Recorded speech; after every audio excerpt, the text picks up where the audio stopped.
Cop's Corner from last Sunday. It's still everything that everybody in the world of Formula One is talking about right now. So it's no real surprise as we look over the news headlines this Thursday.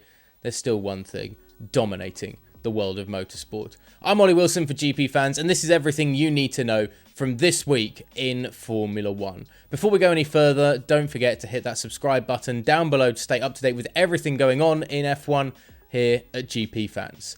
But now let's get into more fallout, debate and discussion about that moment between Max and Lewis at Silverstone.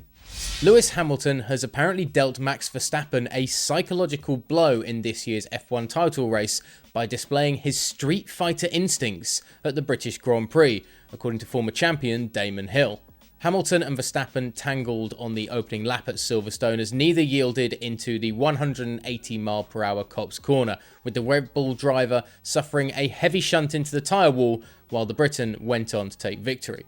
It was the first time the pair have made contact this year, despite multiple near misses at Imola, Barcelona and in Portimao in particular, allowing Hill to believe that Hamilton has now laid down a marker for the rest of the season. "It was a statement of intent, wasn't it?" said Hill. "It was Lewis saying, I am a street fighter, and if you are going to get rough with me, I'm going to have to show you what I've got." Psychologically, that is going to have made a dent in Max. It has to. It has made him realise that Lewis, in a wheel-to-wheel battle, is not going to back down. That has got to go down in the mental notebook. Should the FIA step in if Hamilton and Verstappen overstep the mark? With 10 of the 23 races completed this season, there is a high probability of a repeat incident between the championship protagonists as tensions continue to rise. Put to Hill that Verstappen will be just as uncompromising despite the incident, he feels that is when the FIA will have to clamp down.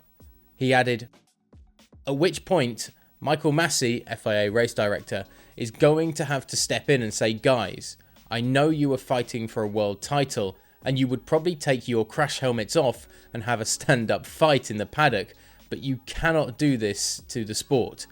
There are safety issues we have to consider at these speeds."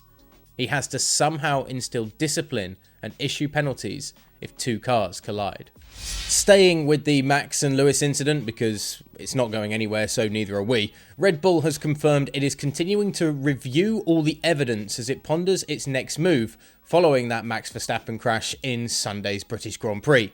Under the regulations, a team considering an appeal of a penalty has to notify the FIA of its intent to do so within an hour of a steward's judgment. That was done on this occasion. It has been reported, however, that Red Bull has hired a lawyer to look into the issue, which has not been denied by the team. Speaking in Austrian newspaper Kronen Zeitung, Red Bull advisor Dr. Helmut Marko is quoted as saying, "He should check what you can do in such a situation within the framework of sports law."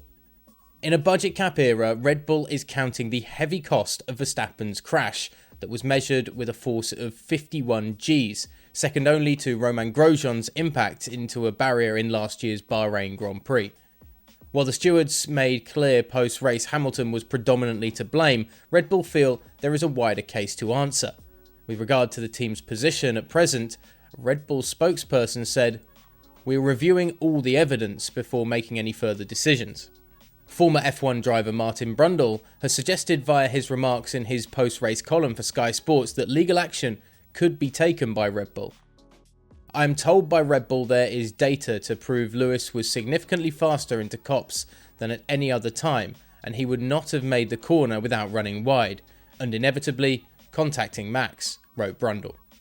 Presumably, that will be made publicly available, and if Red Bull feel they have new evidence, they may well make an appeal to the FIA as to their perceived degree of fault and leniency regarding Hamilton.